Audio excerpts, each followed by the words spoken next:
Dice el Evangelio de Juan, capítulo 19, versículo 31 en adelante.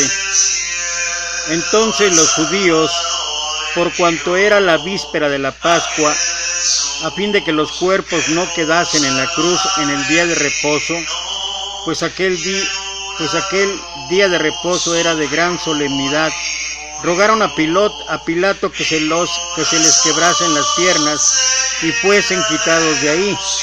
Vinieron pues los soldados y quebraron las piernas al primero y asimismo al otro que había sido crucificado con él. Mas cuando llegaron a Jesús, como le vieron ya muerto, no le quebraron las piernas.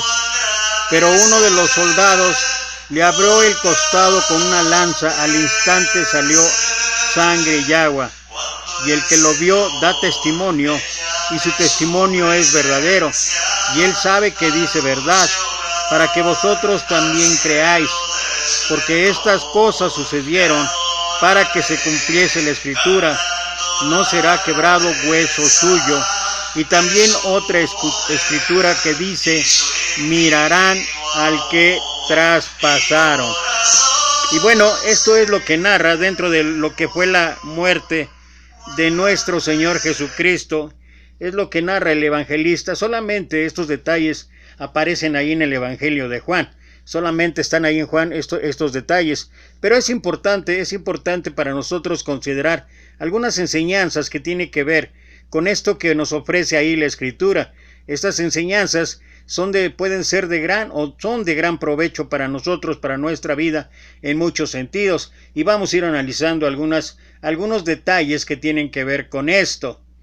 Sin duda que el sacrificio de Jesús en la cruz es el más dramático y trascendente de todos los relatos de la Biblia.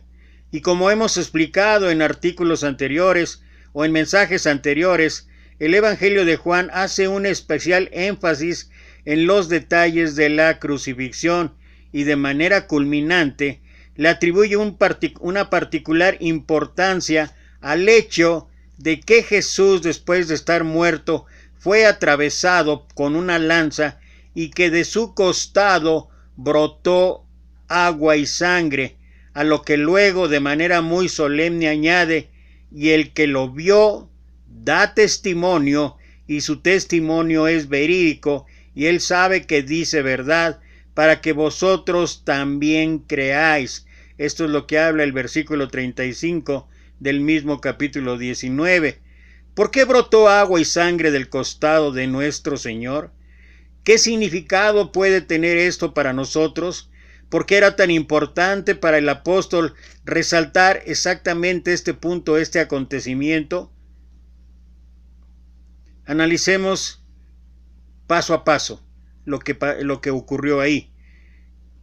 Primero, iniciamos notando que este evangelio deja bien claro que fueron los judíos quienes se encargaron de entregar a Jesús a los romanos para ser crucificado.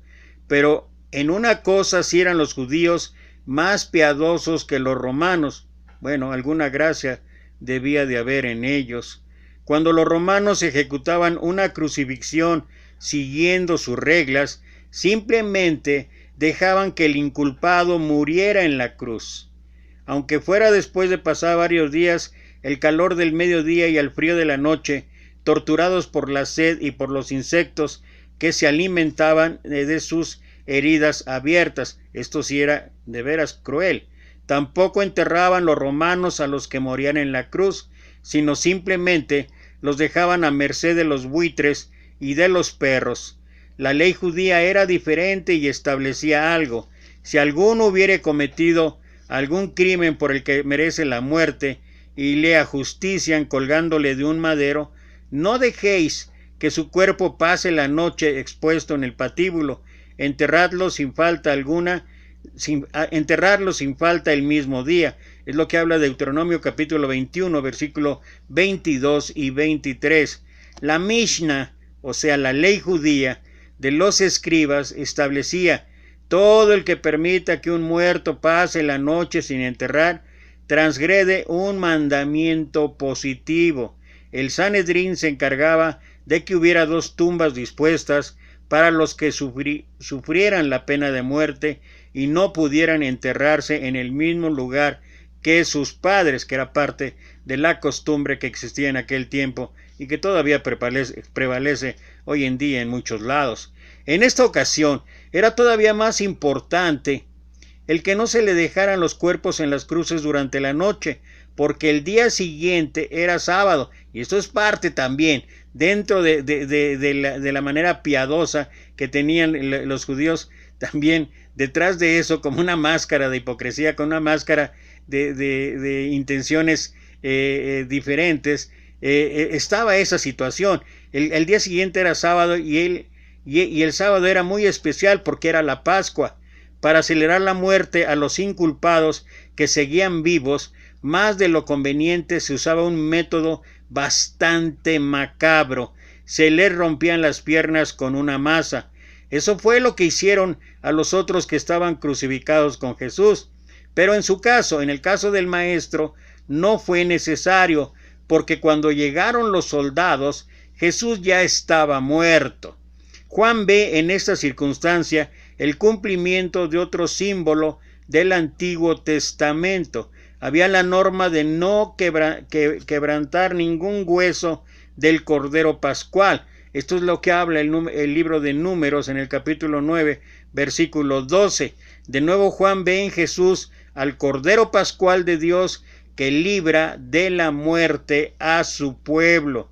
Por último, se nos presenta el extraño incidente. Cuando los soldados vieron que Jesús ya estaba muerto, no le rompieron las piernas con la masa, pero uno de ellos, probablemente para asegurarse aún más de que estaba muerto, le atravesó con la lanza el costado del que fluyó agua y sangre. Como hemos adelantado en la introducción, Juan le atribuye a aquello un sentido especial. Ve en ello el cumplimiento de otra profecía, la profecía que está escrita ya en Zacarías capítulo 12 versículo 10 que dice: me mirarán a mí, a quien traspasaron. Y añade expresamente que ese es el testimonio de un testigo ocular de lo que realmente sucedió y que él personalmente garantiza que esto era verdad, que esto era cierto. Vale la pena, en primer lugar, preguntarse qué fue lo que sucedió de hecho. No podíamos asegurarlo, pero puede ser que Jesús muriera literalmente porque se le rompiera el corazón. Lo normal, desde luego, es que el cuerpo de un muerto no sangre. Se ha sugerido que lo que realmente sucedió fue que las experiencias físicas y emocionales de Jesús fueron tan terribles que literalmente se le reventó el corazón, y se le reventó el corazón en todos sentidos, en el sentido físico, en el sentido moral, sentimental, emocional, pero sobre todo en el sentido espiritual, a causa de ver de veras la reacción de los seres humanos. Cuando sucedió aquello, la sangre del corazón se mezcló con el líquido del pericardio que rodea el corazón. La lanza del soldado rompió el pericardio y brotó la mezcla de sangre y agua. Sería conmovedor creer que Jesús, en el sentido más literal, murió porque se le partió el corazón, o yo diría que murió porque nosotros los seres humanos, nosotros la humanidad, le rompimos el corazón. Aún así, ¿por qué lo subraya tanto el evangelista Juan? ¿Por qué lo subraya tanto? Tal vez por dos razones que finalmente pueden ser solamente análisis de observación de algún escritor, análisis de observación de los estudiosos que se han dedicado a eso. No quiere decir con esto que realmente las cosas sean así, pero nos ayudan a entender por todo el contexto en general de lo que estaba ocurriendo o de lo que ocurrió ahí, el poder comprender que pudieron haber pasado esto. Número uno, para él era la prueba definitiva e irrefutable de que Jesús era un hombre real con un cuerpo real. Y hay que recordar que hay muchos todavía que dudan al respecto. Unos hablan incluso de que Jesús fue todo el tiempo un espíritu. Pero hay que recordar que de una u otra manera durante su ministerio, durante todo su transcurso aquí en la tierra, el Señor tuvo hambre, el Señor tuvo sueño, durmió, el Señor tuvo sed, el Señor se cansó. El Señor mostraba las mismas limitaciones físicas de cualquier ser humano, y esto es considerar que Jesús era un hombre real con un cuerpo real. Esa era la respuesta, o esa debería ser la respuesta a aquellos gnósticos con sus ideas de fantasmas y espíritus y una humanidad irreal. Aquí está la prueba de que Jesús fue carne de nuestra carne y hueso de nuestro hueso.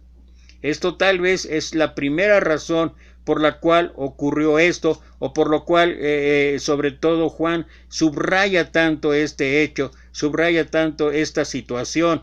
Pero segunda, para Juan aquello era más que una prueba de la humanidad de Jesús, era un símbolo de los dos grandes acontecimientos o de las dos grandes celebraciones dentro de la iglesia. Hay una primera que tiene por material el agua, se refiere al bautismo, y otro que representa la sangre, la comunión con su copa de vino rojo como la sangre. Esto es lo que nosotros de alguna manera celebramos en la Cena del Señor, allá cada primer día de la semana. El agua del bautismo es el símbolo,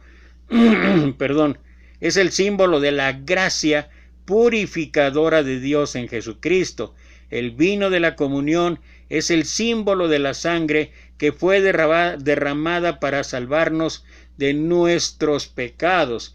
De una u otra manera podemos encontrar que realmente puede existir un simbolismo en este suceso, en este hecho, y vale la pena entonces que nosotros podamos considerar que esta enseñanza, todo lo que el Señor nos muestra, tiene lugar para nosotros, para poder observar en una u otra forma el enorme sacrificio y todos los detalles que uno u otro evangelista han ido mostrándonos para determinar de verdad la voluntad de Dios para con nosotros los seres humanos.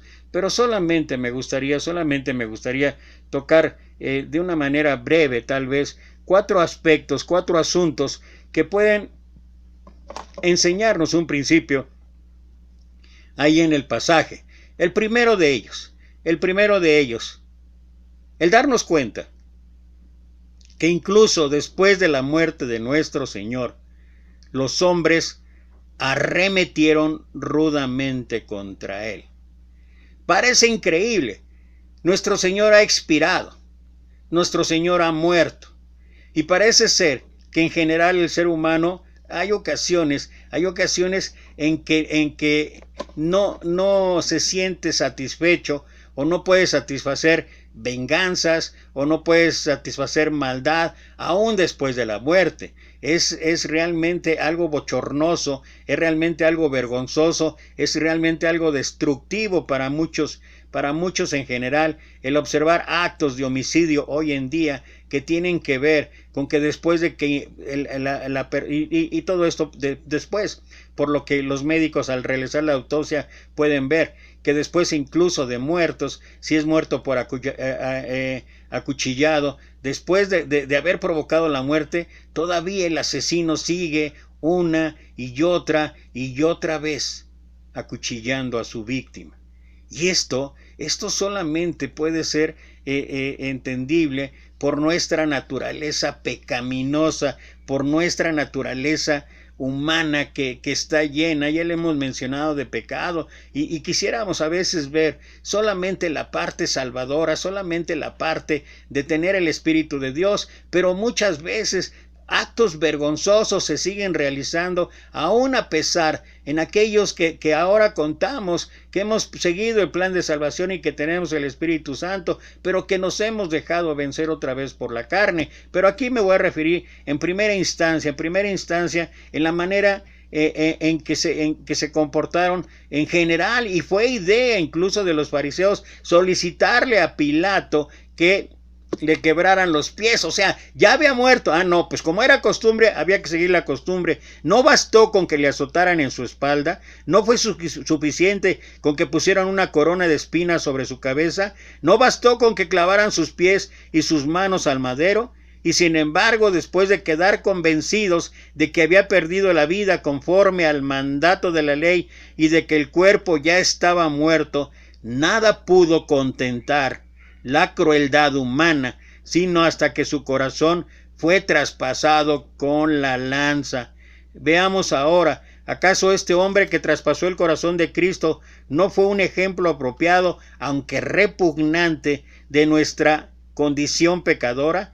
¿Y acaso su acto despiadado no fue un tipo de nuestra obstinada irreverencia? También nosotros, después de la muerte del Salvador, le hemos traspasado. Y solamente de considerar algunos ejemplos, aquel soldado pudo haberlo hecho por ignorancia, aquel soldado pudo haberlo hecho sin considerar lo que realmente llevaba a cabo, independientemente de que se cumplieran las profecías que estaban tanto en el número en los dos libros del Antiguo Testamento. Pero es indudable que dentro aún de esto había un morbo. Creo que es el morbo de que nos lleva, si bien es cierto que había una disciplina muy estricta para los soldados romanos y tenía que cumplirse, y que de alguna manera él se saltó el no quebrar los pies, pero para asegurarse entonces clavar el costado o horadar el costado. Pero bueno, esto puede ser un simbolismo para nosotros hoy en día, porque de una u otra manera nosotros seguimos hiriendo el corazón de nuestro Señor. ¿Y cómo lo hacemos? Pues principalmente a través de nuestra rebeldía, principalmente a través de nuestra desobediencia, principalmente en ocasiones, en cualquiera de las situaciones, circunstancias que los seres humanos fallamos continuamente al Señor. Y esto en todos los casos. O sea, hay varias formas, hay varias maneras, hay varias situaciones en que de una u otra forma nosotros seguimos traspasando el corazón de Jesús. Imagina nada más, cada burla grosera, cada broma obscena, cada palabra dura, cada insulto amargo dirigidos contra los seguidores de Cristo son un reproche para el amado Señor y Maestro. Recuerda lo que el Señor habló ahí en Mateo 25, 31 al 46, cuando dice que allá en el juicio va a separar ovejas de cabritos, y lo que menciona o la medida para hacer esa separación dice: por cuanto tuve hambre y me diste de comer, tuve sed, y ahí sigue hablando y diciendo: ¿y cuándo hicimos esto? Por cuanto lo hiciste a uno de mis hijos, a uno de mis pequeñitos, a mí me lo hiciste. Y luego cuando se refiere a los cabritos: por cuanto tuve hambre y no lo hiciste. ¿Y cuántas ocasiones nosotros estamos actuando de la misma manera? Y cuando lo estamos haciendo, independientemente del resultado que podamos tener, cuando lo estamos haciendo, en realidad lo que realmente no concientizamos es que le estamos hiriendo nuevamente el corazón a nuestro Señor, que en una u otra manera, tal vez no de manera física, pero sí de manera espiritual, estamos volviendo ahora a dar el costado de nuestro Señor. Y de una u otra manera, incluso cuando afilamos como espada la lengua, cuando dirigimos nuestro reproche, cuando dirigimos nuestras murmuraciones, cuando hablamos de lo insatisfecho que estamos con lo que estamos pasando, a pesar de que sabemos que Dios está en el control absoluto de las cosas. Un buen ejemplo de esto es la pandemia que estamos enfrentando, y hay ocasiones en que han sido más los reproches, las murmuraciones, el cuestionamiento, el dudar de que realmente Dios sigue en el control. Me encantó una reflexión que escuché hoy por la mañana, que hablaba acerca de cómo en un momento de la historia, a través del profeta Jeremías, que fue y le dijo que profetizara, y cómo es que Dios habla ahí en el capítulo 23 y habla de que a Dios le ha agradado darle el poder a Nabucodonosor, que era un rey gentil, totalmente gentil, y aún los del pueblo de Israel se tenían que someter a ellos. Y no es que a Dios le agrade que darle el poder a los gentiles. No, lo que pasa es que Dios utiliza muchísimas formas, muchísimas maneras, muchísimos hechos para poder dos cosas. Uno, recordar que Él tiene la soberanía, hacerle recordar a sus seguidores, hacerle recordar a quienes de veras creemos en Dios que Él tiene el control, que Él tiene la soberanía. Y segundo, darnos cuenta de que nuestra rebeldía nos puede llevar a situaciones así. Y creo que ahora, en esta pandemia, ocurrieron varios detalles y sucesos que en su momento ya comentamos, pero lo cierto es que a veces también somos rebeldes.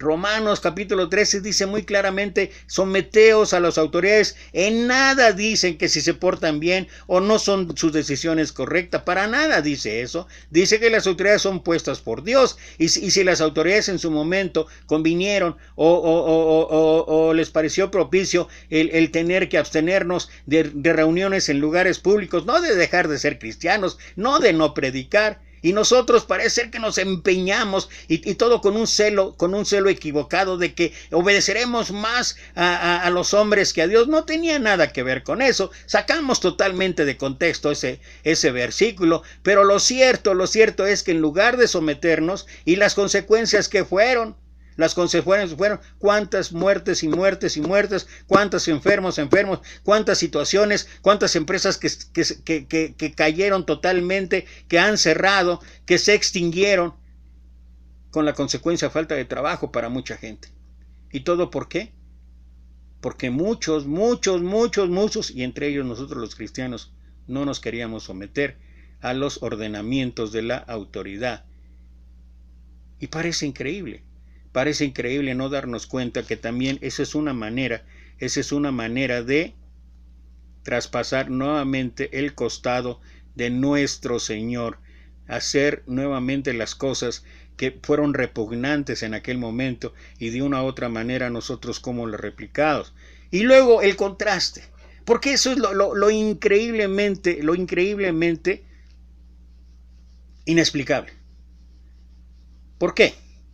Porque estos ataques en contra del Salvador, tanto los que pasaron allí después de su muerte, como los que ocurren hoy en día a través de nuestra desobediencia, a través de nuestra rebeldía, estos ataques en contra del Salvador son pasados por alto para manifestar mejor su gracia.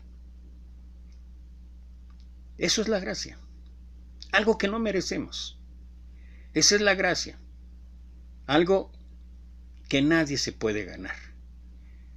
Su corazón es traspasado, es cierto, pero ¿con cuáles resultados? ¿Acaso el Señor se vengó? ¿Acaso empezó a despedir fuego? Hubiera sido conveniente, así como lo hizo ya con Sodoma y Gomorra, haber mandado y haber desaparecido toda señal de vida en aquel lugar, en aquel momento. ¿Se bambolea sobre la cabeza del pecador el estallido de la tronante ira de Dios? Por supuesto que no. Es como el árbol del sándalo, que perfuma el hacha que la hiere.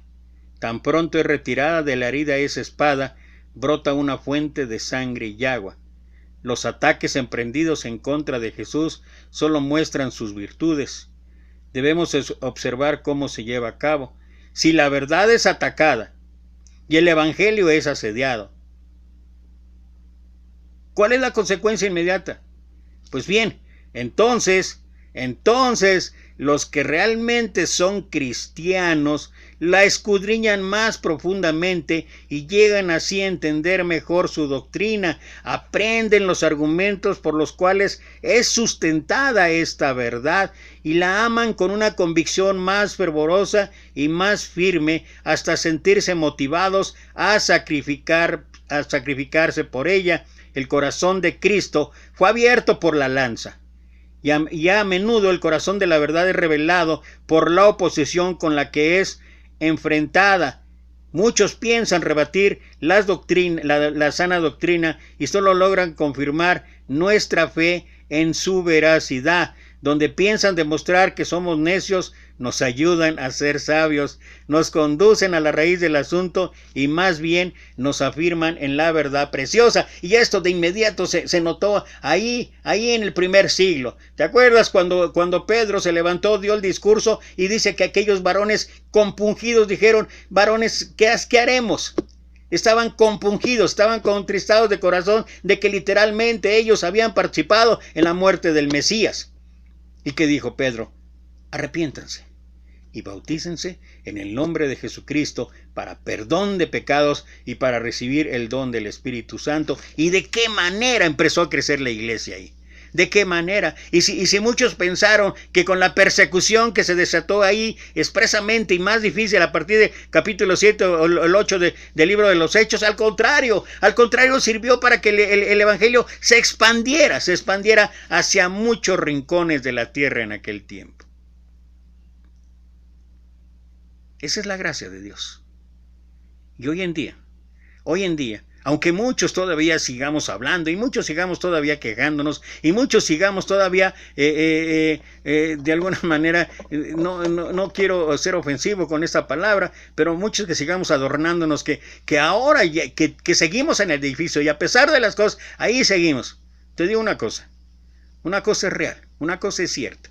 Pero a raíz de que nos sacaron de los edificios, por lo que ya hemos mencionado como una medida preventiva, a raíz de eso, ¿cuántos hermanos, cuántos instrumentos de Dios valiosos empezaron a trabajar y a través de las redes sociales y a través de las múltiples opciones que ofrece el Internet, a través de Zoom, a través de Face, a través de WhatsApp, a través de muchas plataformas que existen en las redes?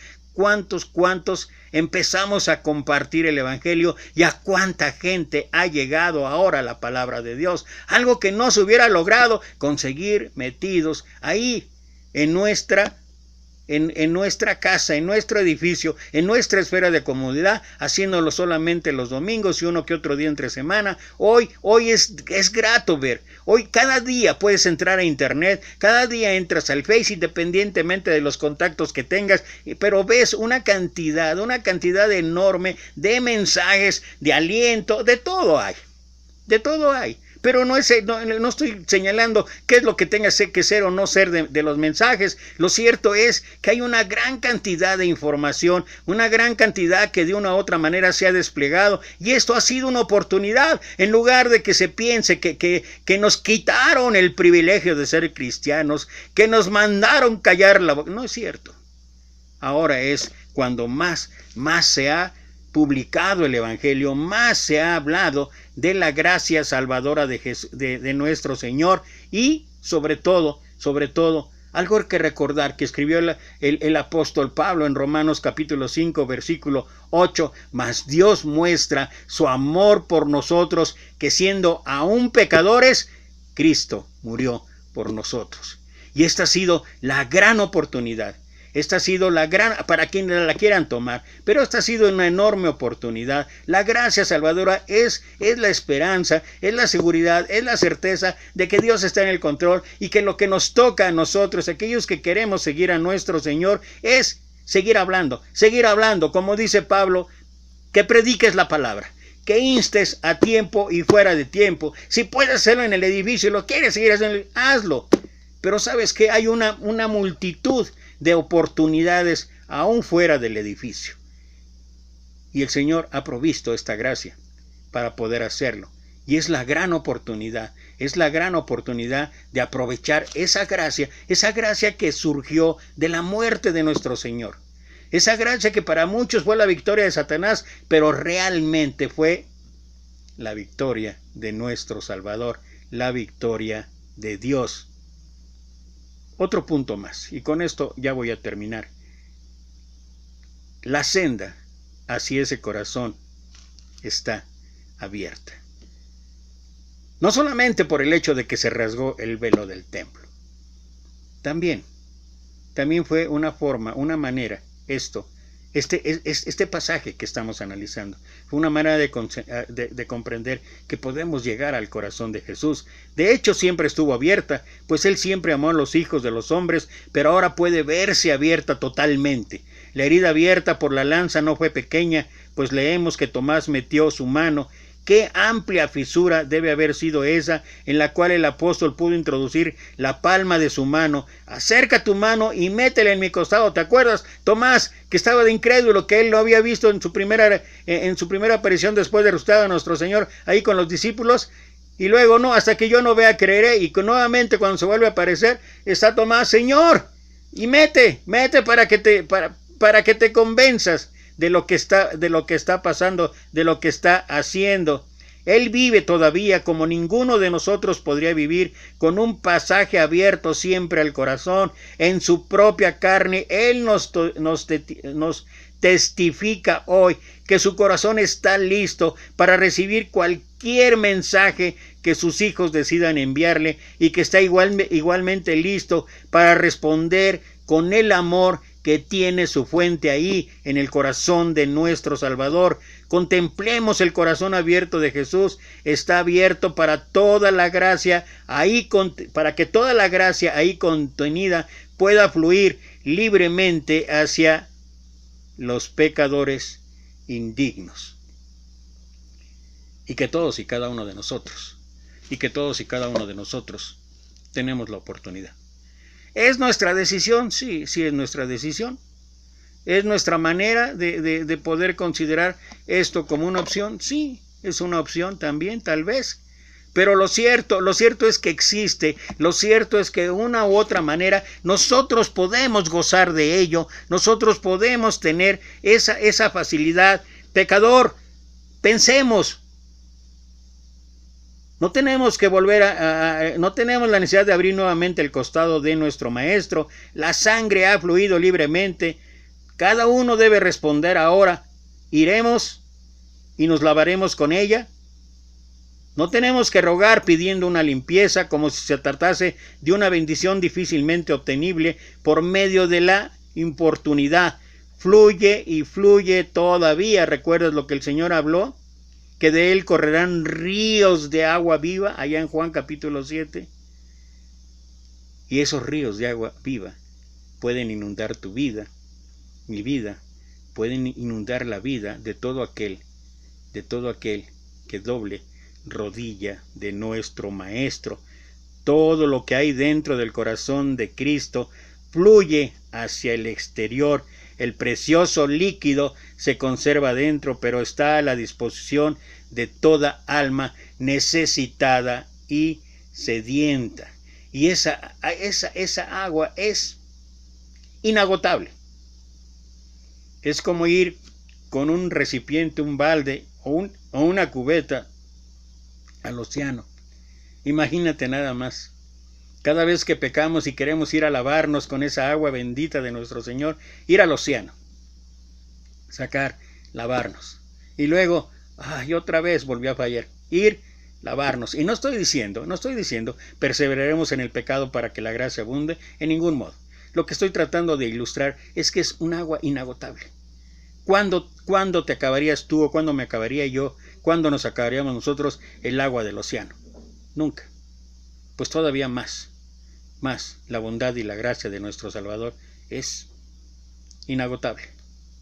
La cuestión es que a veces nosotros somos los que no queremos tomar de esa agua. Su corazón está abierto para quien dude. Mete tu mano en él ahora. ¿Por qué temblamos? ¿Por qué nos agobian los pecados y la debilidad? ¿Por qué no vemos gloria en este día con su corazón abierto todavía para ti y para mí? Mete tu mano en la herida y di: Señor mío y Dios mío, por favor, dobla rodilla delante del Salvador, sin vacilación o demora. Ven y encuentra reposo en Él. Venid a mí todos los que estáis trabajados y cargados, que yo os haré descansar. Llevad mi yugo sobre vosotros y aprended de mí, que soy manso y humilde de corazón, y hallaréis descanso para vuestras almas, porque mi yugo es fácil y ligera mi carga. Ven y encuentra reposo en Él. Su costado está abierto para que su corazón esté al alcance de tu mano. Y creo que cada uno de nosotros tenemos la oportunidad para que esto sea una realidad en nuestra vida, para que esto sea tangible, para que esto sea realmente la manera o la forma de estar convencidos de la gracia salvadora de nuestro Señor. Aprovechemos esa gracia, porque por gracia sois salvos por medio de la fe, y esto no de vosotros, pues es don de Dios, no por obras para que nadie se gloríe. Y si piensas que esto es una contradicción a lo que habla Santiago de que una fe sin obras es una fe muerta, no, primero es la fe. Una fe que viene es un don de Dios. Pero dice versículo 10, Efesios 2, porque somos hechura suya, creados en Cristo Jesús para buenas obras, las cuales preparó Dios de antemano para que anduviésemos en ellas. Ahí es donde se junta la gracia salvadora de nuestro Señor, empezando con la fe y terminando con que en nuestra vida manifestemos esa fe a través de nuestras actitudes, a través de nuestros pensamientos, a través de nuestras acciones, a través de grandes obras de generosidad, de amor, de obediencia, entre otras. Pero todas estas preparadas por Dios de antemano para que anduviésemos en ellas. Este pasaje nos muestra la gracia salvadora, el agua inagotable de parte de nuestro Salvador. Ojalá que vivamos siempre en esa gracia. Que Dios te bendiga.